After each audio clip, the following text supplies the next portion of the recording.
Welcome to the Dental Team Podcast. I'm your host, Kiera Dent, and I have this crazy idea that maybe I could combine a doctor and a team member's perspective because let's face it, dentistry can be a challenging profession with those two perspectives. I've been a dental assistant, treatment coordinator, scheduler, biller, office manager, regional manager, practice owner, and I have a team of traveling consultants where we have traveled to over 165 different offices coaching teams. Yep, we don't just understand you, we are you. Our mission is to positively impact the world of dental, and I believe that this podcast is the greatest way I can help elevate teams, grow VIP experiences, reduce stress, and create A-teams. Welcome to the Dental Team Podcast.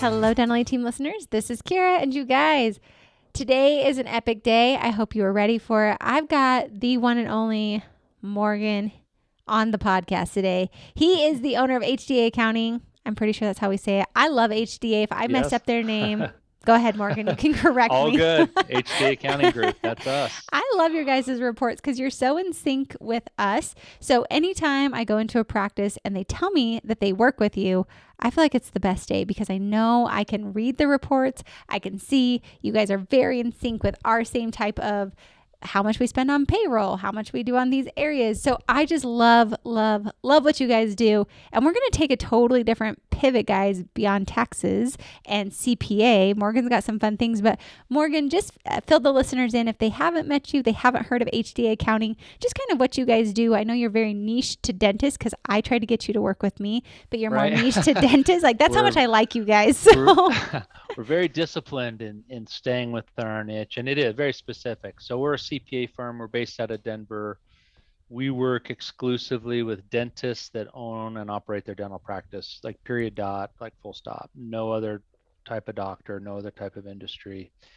And, we, exactly like you said, our mission is to give them timely, focused feedback on how their practice is doing every month so they can be as successful as possible. And then hopefully once they've, made those financial rewards that they want, then we can help them hang on to as much as that as they can through tax planning.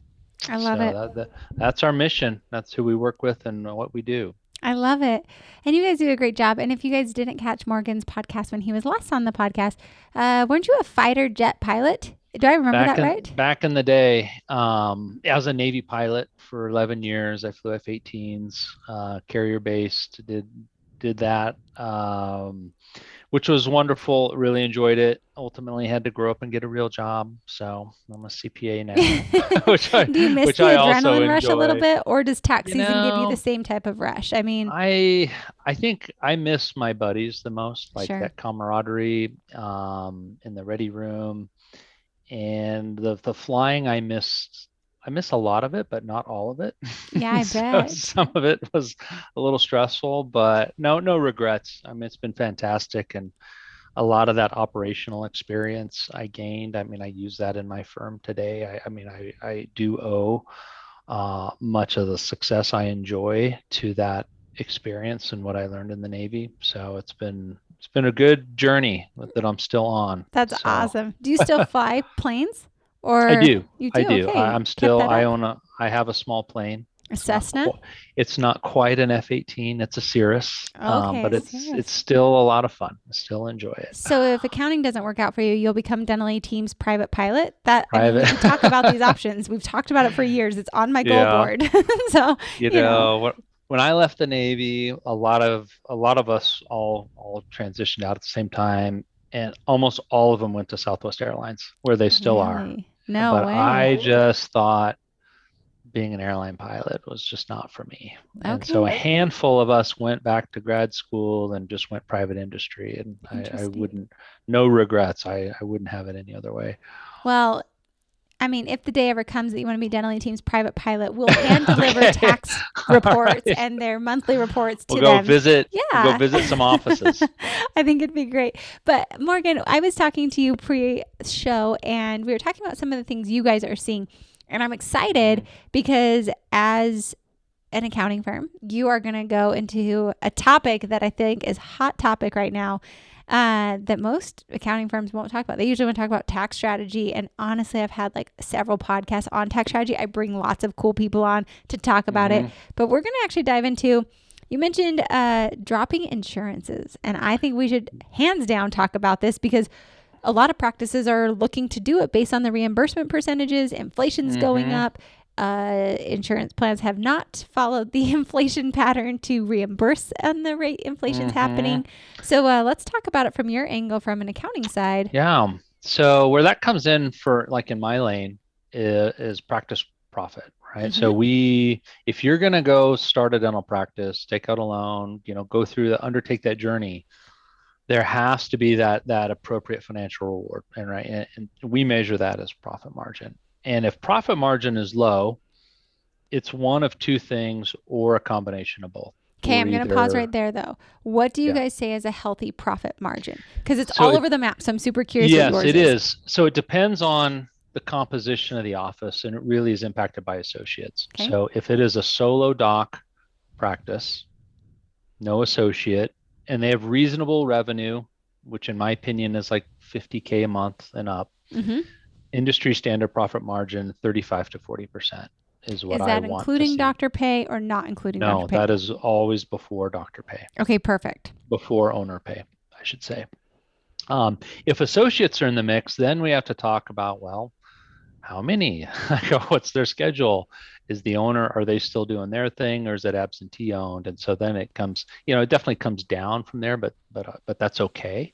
If there's a larger pool of money and you get a smaller percentage of more money, you still have more income at the end of the year. So I think maybe for this discussion, we focus on the solo doc, owner operated practice. 35 to 40% is where we want it, and we definitely see it more than that all the time.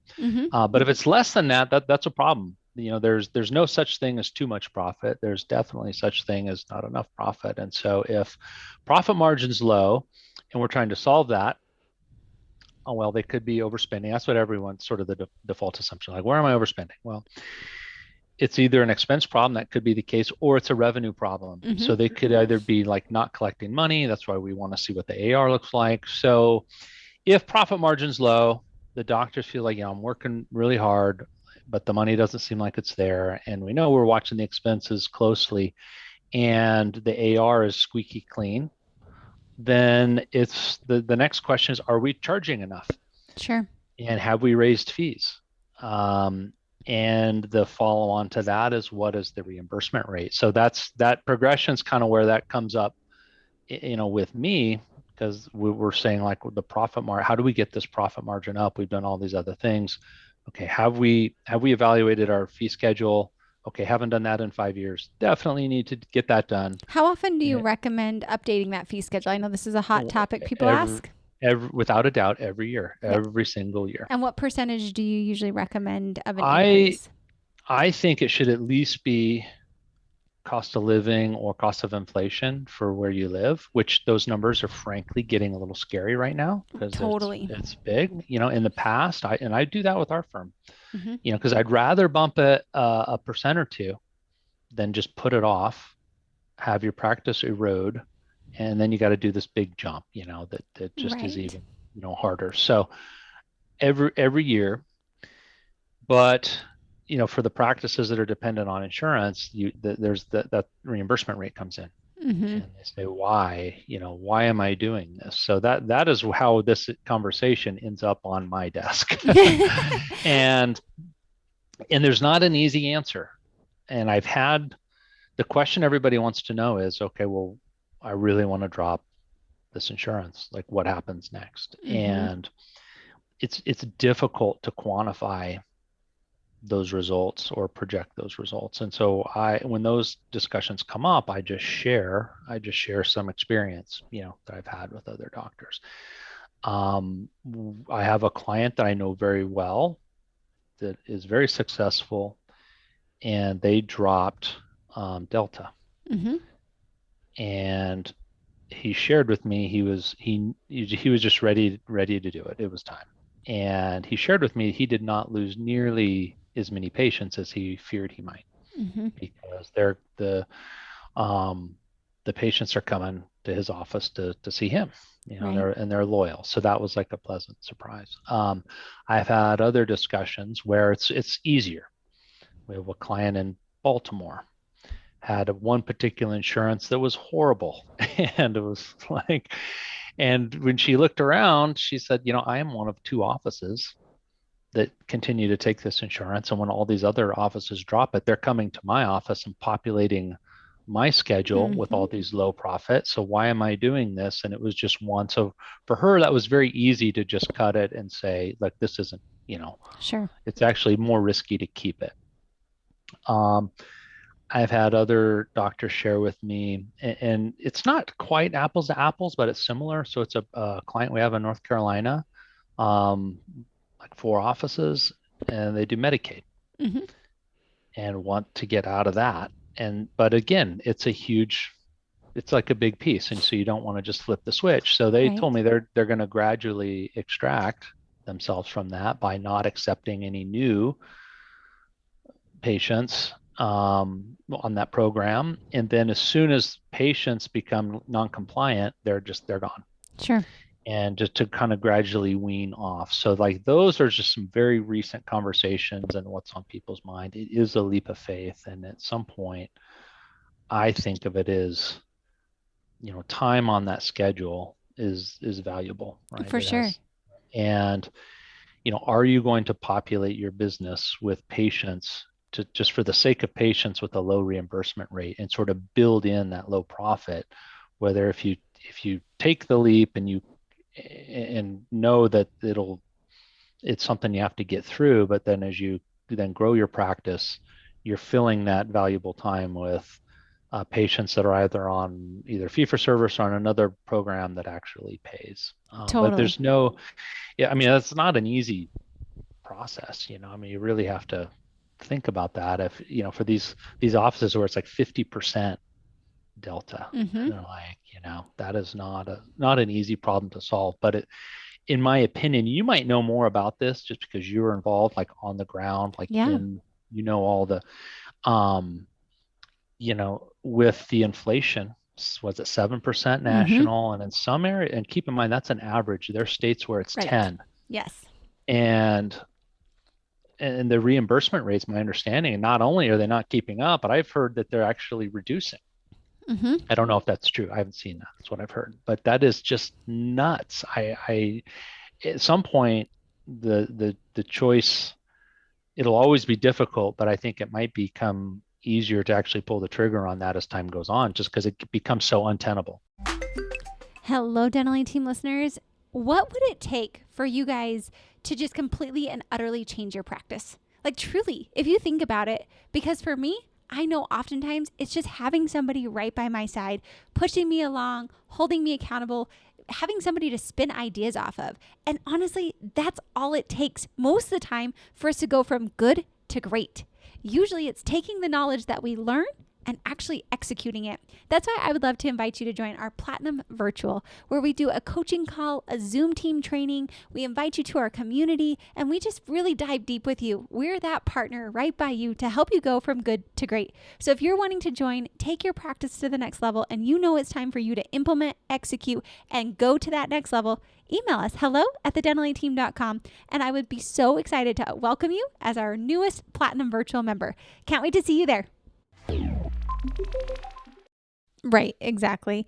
And you're right. I'm so glad we're actually having this conversation because I just actually had an inquiring client. They're looking to work with us, and they said, Kiera, do you have any podcasts on how to successfully drop insurance? And I was like, I don't, and I should. I have a whole process of how to do it, but I don't have a podcast on it. So I'm super excited you're chatting about this because I think it's something that's coming up so much more right now with offices not getting a high reimbursement rate. So dental insurance, I think when we dive into this a little bit more is they don't increase their amount of reimbursables every single year. It's like $1,000 and they're starting to deny more and more. I was talking to someone the other day, I think it might've even been this inquiring client, and he said, yeah, they're not even reimbursing for fillings. Like, I didn't even think that was a thing. I've never heard of fillings being denied. Like, how do you deny a filling? The buildups on crowns, I think, is absurd. I'm like, what do you want me to do? Pop it back on a decayed tooth? Like, It just is Mm-hmm. absurd what they're denying and saying isn't there. So I also have a little bit of family insider knowledge. I will not say his name, but I do have a brother-in-law who actually works on an insurance, on a dental insurance. And don't worry, he and I go the rounds with each other because I'm like, dental insurance is junk. And he's like, no, it's not. Mm-hmm. It's so great. But yet I told him, I said, if you look at this, I don't think that insurance companies care as much about the dental portion of it because it's such a small portion of the business. And he did Mm-hmm. agree that really, if you look at an insurance company, they make the bulk of their money on medical claims. They don't make the bulk of their money on our MOs, Mm-hmm. DOs, cleanings. And so I don't think there's a huge hot press for insurance companies to increase that amount of allowable on the insurance side. So when practices are looking at this, and I love, Morgan, that you brought up like, okay, guys, if you're not making enough money, you've got to do something. Or to me, Mm-hmm. the reason I feel that it's 100% okay is because I feel like doctors, I get that you want to serve all patients. However, if you go out of business, you are serving nobody. And so you Mm-hmm. have to look at the profitability. Otherwise, you will be out of business in no time. Mm-hmm. Now, if you're a practice, I have an office and he was in the Medicaid realm and there's Medicaid rules, so make sure you follow those. But I said, hey, if you start to drop and not take as much Medicaid, you can still have free dental days to serve these populations. So don't think Right. that just because you're dropping out of insurance means that you will no longer serve them anymore. But I really did love this. So I think, Morgan, to your point, it's almost becoming a no-brainer. So I tell practices, if Mm-hmm. you're thinking about dropping, get a membership plan in play because it's a really easy way to offer something to your patients, but also realize that patients don't get that much from insurance anyway. And I think patients are Mm-hmm. starting to wise up to, I don't really get Mm-hmm. that much with this insurance plan. That more and more and more patients are leaving their insurance plans and going to membership plans with practices, like myself Mm-hmm. included. My husband works at the hospital and our insurance Mm-hmm. is junk.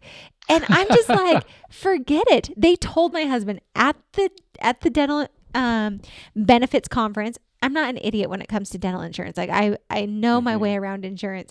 So I told my husband, I said, make sure our dentist is in network. Ask for the names, la. He does it at the benefits conference. They promised my husband that our dentist would be in network. He goes to the dentist, they bill the insurance, and it comes back that we are out of network. And I said, what the heck? Mm-hmm. Call them. So he called and they're like, no, there's two dentists on at this place that are a part of it. So I was like, did you get an exam? And he said, no. And I was like, perfect. They could bill under these other doctors. We could be in network. So I was like, call the office. Turns out the dentist that the insurance company was saying that we were in network with are dentists that left the practice 5 years ago. So they're not even Oh. participating dentists. And I think this is I don't want to use the word scam, but I think Mm-hmm. a lot of dental insurances are just doing yucky stuff right now that is becoming Mm-hmm. more and more and more palatable for Mm-hmm. practices to drop. But like you said, and I will say Mm-hmm. this over and over and over and over and over again, I have yet to hear a practice say, I wish I wouldn't have dropped. Not Right. one. They all are No. so thankful they did it. It's just getting up to Mm-hmm. the edge of the diving board and jumping off and taking that leap of faith. But I will, complete transparency, you will not lose nearly as many patients as you think you will once you drop those Mm-hmm. insurances. Yeah, that is also what I've heard. So, what are you guys waiting for? I mean, I get that it's a process, and I would say my 2 cents on it are you see the numbers at the profitability, but also when you're looking at dropping, let's make sure, I'm like, these patients are now going to become a fee for service patient. Like, you can still build their dental benefits for them. They can have or they can have a membership plan. Don't double dip. That's not okay. Don't do that. But I tell people before they do drop an insurance plan, make sure that your practice is a fee for service style practice because you now Mm-hmm. need to retain them. They're not coming just because of their dental benefits. They're solely Right. coming for you. So they're more of a free agent patient that can drift Mm. away easier unless you have a Yeah. way to bring them into your practice. So something definitely to think about as you're dropping those plans.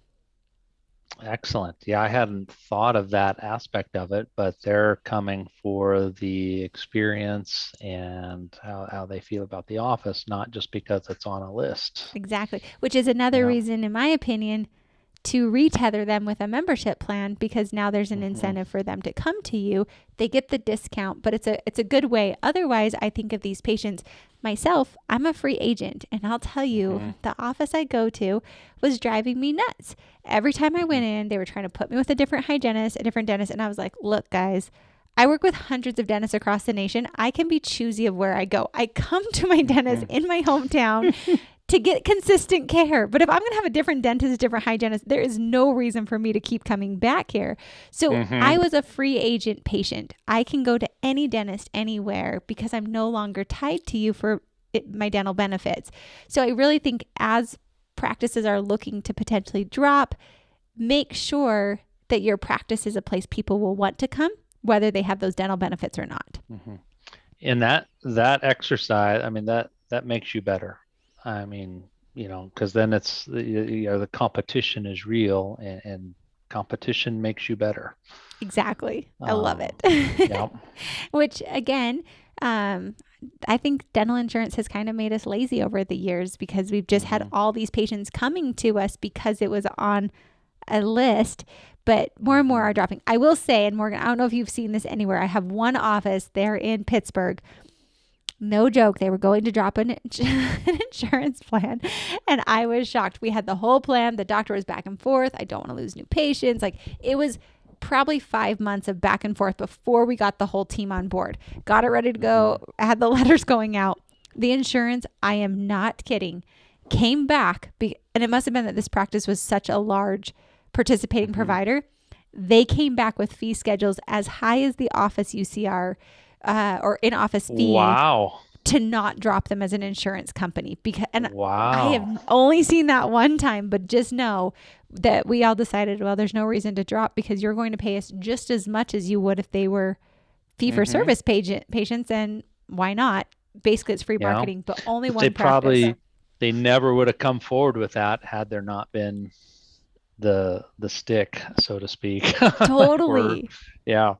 So I love that you talked about it. And I also love that you use the accounting side of profitability, because guys, I agree with you, Morgan, either cut your expenses or increase your production. But sometimes you only have limited space. So we need to make sure each patient coming in. There's only, I mean, watching expenses is important.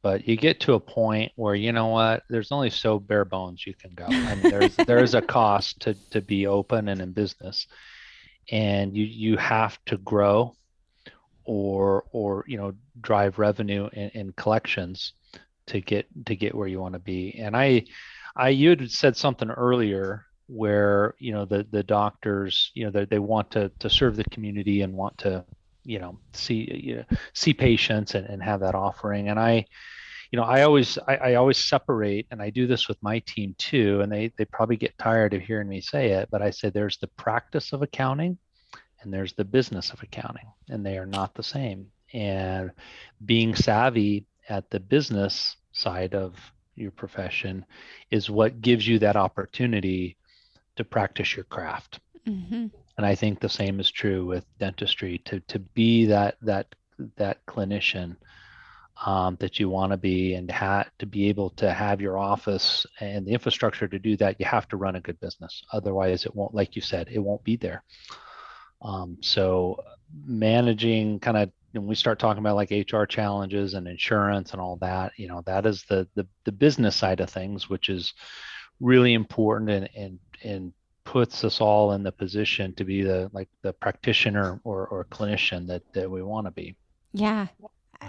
And I would ask Morgan, since you guys are an accounting company, what are the main KPIs, if you will, that you guys like to watch? You listed a ton off, which guys, if you go back and listen to what Morgan said, you were like, if you don't have a healthy AR, you drilled into what creates profit, that I hope you guys picked up on.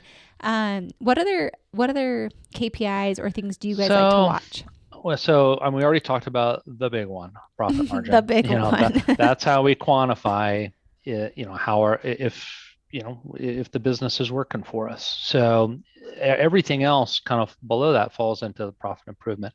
One metric that I put this on our report about a year and a half ago, and that was revenue per operatory, which is a great metric because you want to know how are we doing compared to other offices. Like you want to know peer to peer. Well, you can't look at revenue for that. Not everybody wants a $3 million size office. You can't look at profit margin. If someone has an associate, their margin's going to be way different and it could still be good. But if you break it down to revenue per operatory, I think that gives a pretty objective measure across the board on productivity. So here's my itching mind. Like, what is a good hygiene revenue? What is a good doctor operatory? I don't. So this is the whole office. So we don't have visibility into what exactly is hygiene, production, and doctor. But for the overall office, our client average, and it's been pretty steady for a long time, it's about 21,000 per month per op. And that's just a good sort of weather vane, kind of a gauge. If we are cranking along at 25 or 30K per op, we know right then and there we're on a pretty tight ship. Scheduling's good, we're productive. If we see, I think the highest I've seen is like 39K per op, and they are bursting at the seams. So the high number sounds great, but you know what? There's no more, we can't grow. On the other side, I had a very interesting conversation. We just first started, now about 6 months in, we had enough time, we had enough data to really start using that metric. And I had a client start up. His office was plumbed for 6 ops. He had like 3 outfitted, and he's feeling a lot of pressure. I got to get these other ops outfitted. And I said, look, you're generating 10,000 per op per month. Don't do it. It's not even half. Like let's fill the capacity you already have. And of course we want to be proactive. We want to get behind and then not have them when we need them. But you don't need to go spend a ton of money on outfitting these ops right now. So revenue per op is a good one. We always calculate the break even. You got to know like what's the cost for being open, and that drives, in my opinion, an informed decision on how much money you should keep in your bank account. That's a good question. What do you guys recommend? Are you 3-monthers, 6-monthers? So it's changed over the last 2 years. Right. That's why I want to know. Prior to the pandemic, for sure, without a doubt, 1 to 1.5 times break even was not only our recommendation, and I think a pretty good amount, but it's what everybody did. I mean, we measure it, we could see it, right? Post pandemic, it's still right about 2.5 is what we're seeing. Okay. 2.5 times. And that's pretty conservative, but let's face it. I mean, this has been a crazy couple of years, and people just sleep a little better with more money in the bank. And right now cash is trash, but not when it makes you sleep better at night, because while yes, it's losing, but it's 2.5 times. And so, will that come down? I don't know, but it's been pegged at 2.5 times for about over a year. Interesting. At the height of the pandemic, it was about 3 times. I think part of that was because break even was coming down. People cutting payroll and that, but now people want a little more money in the bank. I'm the wuss over here that does like 5 times because I'm like, well, what if I go down? Like I'm such a baby. But hey guys, that's how I sleep at night. So if it makes you sleep at night, go for it. There's an ROI on your sleep as well. Businesses run on money, and you cannot get short. And so, anything, but I'd say the bare minimum, no matter what, less than 1-to-1 is that terrifying. Is stressful. And I don't know how you do it, Morgan, but for me at least, and what I like to recommend is have an account that you build up that bare minimum, like know the number. So let's just do easy math, 50,000. If I'm doing my math, I'd go 3 because 2.5 is harder for me. So I'd probably do, if I'm doing 50,000 a month, then I'd want 150. Is that math correct? Yeah. And so what I'd say is every month on that profit, just take a small chunk of that and start putting it into that fund to build that savings back up for me, knowing that my goal is to get it to 150. Yeah. And then once you're there, because this is a common question, particularly with new owners, they get to the point where they get to where they want to be. They have enough cash, and the cash is building, and they say, Morgan, like, how do I pay myself? How do I take some of this money home? And that could be a whole different discussion. But let's take like a startup or someone just buys a practice. Like you can easily take a profit distribution. You just take it straight home. And we want to see lots of profit distributions. And regardless of your tax classification, whether you're on W-2 salary, if you're an S Corp, the bulk of your profit will always come home via profit distribution. And we want to see lots of those. That's a normal part, a normal, healthy part of business ownership. But it should be structured. And this is what I tell people, and it's also what I do in my business, is that you set that no lower than cash. If it's 150, it's 150. If you like to live on the edge and you're going to go 50K, like it's up to the business owner. Whatever that is, set it. And then whether they want to do this monthly or quarterly, they can decide. But you can only distribute money you actually have. So that's going to be after debt service. And look at the cash in the bank. And let's just say we go with your example. It's 150, and we go in. It's at the end of the month, and there's 165. Distribute 15. Take it right down to 150. Take it home and feel good about it. We're not leaving the practice short of cash. You've earned it, so take it home. If it's more than that, those checks get pretty big. Great. That's a happy day.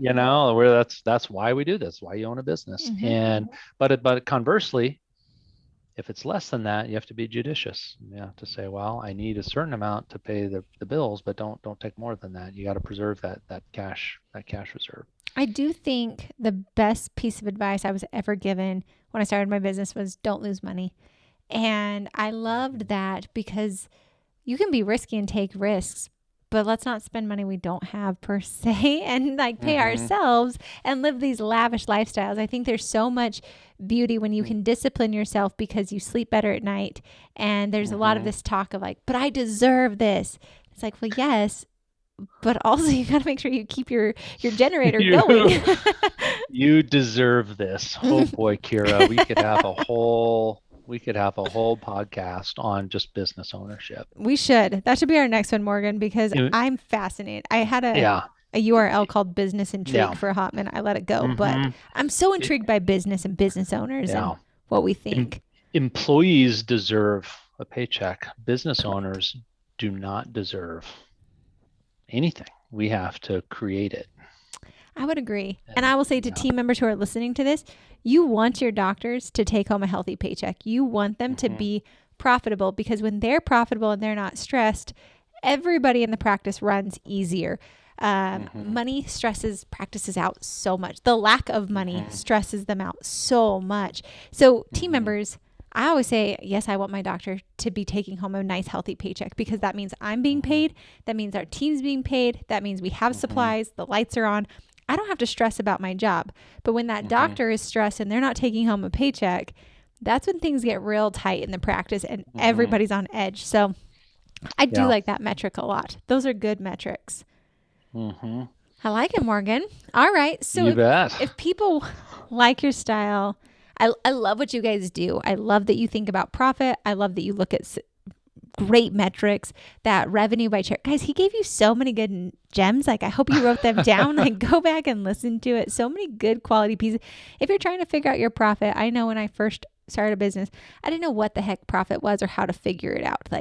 Do I pay myself? Do I not pay myself? Are taxes part of my profit? I had no clue what any of this meant. I just knew I had a lot of bills to pay and didn't really know how to turn the levers on those numbers to get to what I needed to be. So Morgan, if people are in that same boat and they'd love to chat with you, you only work with dentists. You even told me you'd love to work with me, but you only work with dentists. How do they connect with you? How do they chat with you? So our website, hdagroupdental.com.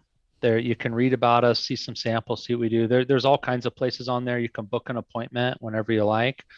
I still do most of those personally, and my business partner, Courtney, is also doing those as well. Or if they want to just shoot me an email, it's pretty easy, morgan@hdagroupdental.com. We can set an appointment, learn more about the practice, talk more about what we do. So it's all still very, very personal. And again, chances are it'll be with me. I do those personally. That's awesome, Morgan. And if you just want to hear about his glory days working on that Navy ship, flying planes, ask him about that. I mean, you got some fun stories from there. So Morgan, I appreciate you. I love what you guys do for our clients. We were talking about a mutual client before the podcast. So just love, I feel very confident with clients who work with you guys. Knowing those numbers are accurate makes my life as a consultant so much easier when offices have squeaky clean books and we can see really where the true profit is. So super appreciate you being on here today. I really enjoyed it. It was my pleasure, Kiera. I always love our visits. And, love it. Yeah, look forward to next time. I know. Business ownership, guys. Get ready. Tune in. That's the next one. Awesome. All right, guys. Well, as always, thank you all for listening, and I'll catch you next time on the Dental A-Team podcast. And that wraps it up for another episode of the Dental A-Team podcast. Thank you so much for listening, and we'll talk to you next time.